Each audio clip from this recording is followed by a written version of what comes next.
சென்னையில் தண்ணீர் லாரி மோதி 3 கல்லூரி மாணவிகள் உயிரிழந்துள்ளனர். இதுகுறித்து தொலைபேசி மூலம் எமது செய்தியாளர் இமாம் கசாலி தரும் தகவல்களை கேட்கலாம். கசாலி, சொல்லுங்க, இந்த விபத்து எந்த பகுதியில் நடந்திருக்கு? இந்த விபத்திற்கு காரணமான ஓட்டுநர் கைது செய்யப்பட்டிருக்காரா?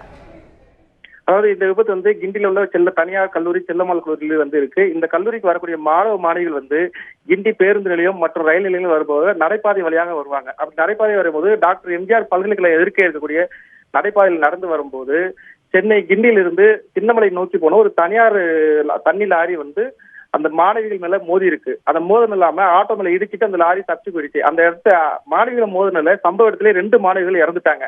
ஒரு மாணவியை அவசரமா 108 ஆம்புலன்ஸ்ல கொண்டு போகும்போது போற வழியில அந்த பொண்ணு இறந்துட்டதா சொல்றாங்க.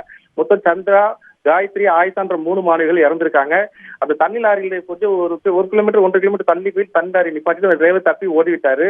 மேலும் இந்த மாணவிகள் வாகனங்களுக்கு தங்கள் வீடுகளுக்கு செல்றதுக்காக பக்கத்திலேயே அருகிலேயே பஸ் நிறுத்தங்கள் எதுவுமே இல்லாதனாலதான் ரயில் நிலையங்களுக்கும் பஸ் நிலையத்துக்கும் கொஞ்சம் தூரம் நடந்து போக வேண்டியிருக்கு. அது நடந்து போகும்போது இந்த விபத்து ஏற்பட்டதுன்னு அந்த பகுதி மக்கள் எல்லாம் குற்றம் சாட்டுறாங்க. கசாலி, இந்த விபத்து குறித்து போலீஸ் தரப்பிலிருந்து என்ன சொல்லப்படுகிறது? இந்த போலீஸ் தரப்புல என்ன சொல்றாங்கன்னா இந்த விபத்து அந்த தண்ணி லாரி வேகமா வந்திருக்கிறதுனால இந்த விபத்து ஏற்பட்டிருக்கலாம் அப்படின்றாங்க. அந்த மின்னல் வேகத்துல அந்த பகல் நேரங்கள்ல போக்குவரத்து அங்க நெரிசல் கொஞ்சம் கம்மியா இருக்கும் கிண்டில. அப்ப இந்த தண்ணி லாரி வேகமா வந்ததுனால இந்த விபத்து ஏற்பட்டிருக்கிறதாகவும், இந்த தண்ணி லாரி அங்க வேக தடைகள் எதுவுமே இல்லாதனால இந்த விபத்து ஏற்பட்டிருக்கிறதா அந்த பகுதி மக்கள் எல்லாம் சொல்றாங்க.